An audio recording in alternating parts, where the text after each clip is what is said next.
ذبح کرنے سے متعلق چند ضروری مسائل۔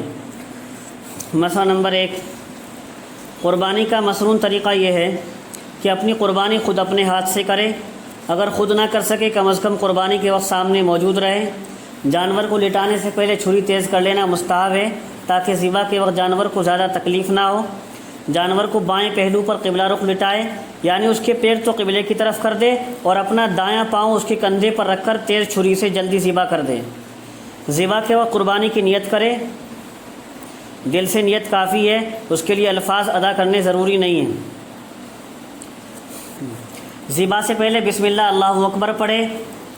ذبح کرتی ہوئی آیتیں پڑھنا بھی ثابت ہے۔ انی وجہت وجہی للذی فطر السماوات والارض حنیفا وما انا من المشرکین قل ان صلاتي ونسكي ومحیاي ومماتي للہ رب العالمین لا شریک لہ بذلک امرت وانا اول المسلمین۔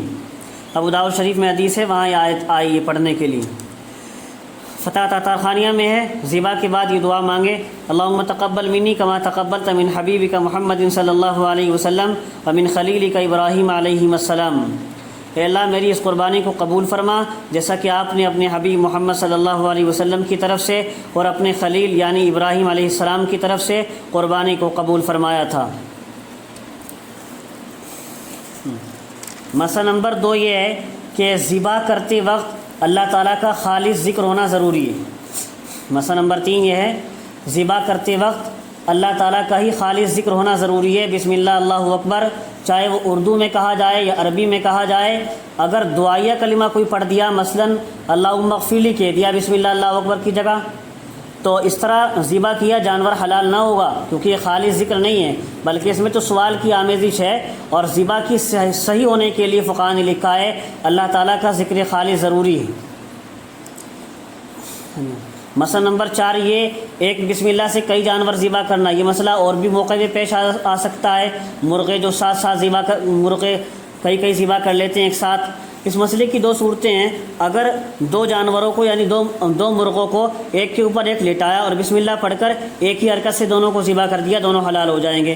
لیکن الگ الگ جگہوں پر جانوروں کو لٹایا یا پیدر پہ لٹایا ایک کے بعد دوسرا، تو ایک بسم اللہ سب کے لیے کافی نہ ہوگی، بلکہ ہر جانور کے لیے، ہر مرغے کے لیے الگ الگ بسم اللہ پڑھنی ضروری ہوگی۔ مسئلہ نمبر 4، ذبح میں مدد کرنے والا، چھری میں ہاتھ لگا رہا ہے جو آدمی، اس پر بھی بسم اللہ پڑھنا واجب ہوگا، یاد رکھنے کا مسئلہ ہے۔ قربانی کرتے وقت بسم اللہ پڑھنا بھول جائے اگر، تو مسلمان شخص ذبح کرتے وقت اگر بسم اللہ پڑھنا بھول جائے تو اس کا ذبیحہ حلال ہے، لیکن اگر جان بوجھ کر بسم اللہ پڑھنا چھوڑ دیا تو ذبیحہ حلال نہ ہوگا۔ جانور کا ذبح صحیح ہونے کے لیے یاد رکھیے 4 رگیں ہوتی ہیں، شہ رگیں جانور کے گلے میں، حلقوم جس سے سانس لیا جاتا ہے، مری جس سے کھانا پانی اندر جاتا ہے، اور پھر 2 رگیں خون والی ہوتی ہیں جن میں دوران خون رہتا ہے۔ تو ان 4 رگوں میں سے اگر 3 رگیں کٹ جائیں تو جانور حلال ہو جاتا ہے، شرعی طور پر ذبح کا تحقق ہو جاتا ہے۔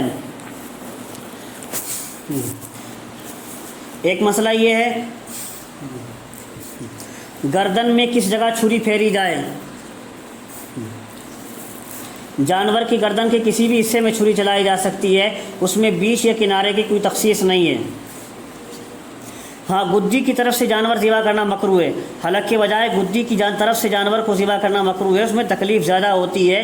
اگر اس طرح رگیں کٹ جائیں، 3 رگیں 4 رگیں، تو حلال تو جانور ہو جائے گا، لیکن مکروہ اس طرح جانور کو تکلیف زیادہ ہوتی ہے۔ اور ذبیحے کے بارے میں یاد رکھیے، ضرورت کے وقت عورت کے لیے بھی جانور ذبح کرنے کی اجازت ہے، لہذا مسلمان عورت کا ذبیحہ بلا شبہ حلال ہے۔ ضرورت کے وقت باشعور بچے کا ذبیحہ بھی حلال ہے۔ نابالغ بچہ جو ابھی قریب البلوغ ہے، 12-13 سال کا ہے، سمجھدار ہے، بالغ نہیں ہے، لیکن اللہ کا نام لے کر ذبح کرنے پر قادر بھی ہے، تو اس کا ذبیحہ بھی حلال ہے۔ اور ایسے ہی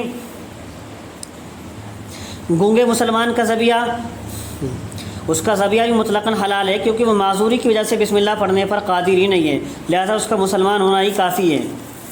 اور ایسے ہی مخنث ہجڑے شخص کا ذبیحہ، ہجڑا شخص اگر مسلمان ہے تو اس کا ذبیحہ درست ہے، اس کا ذبح کیا ہوا جانور درست ہے، صحیح ہے۔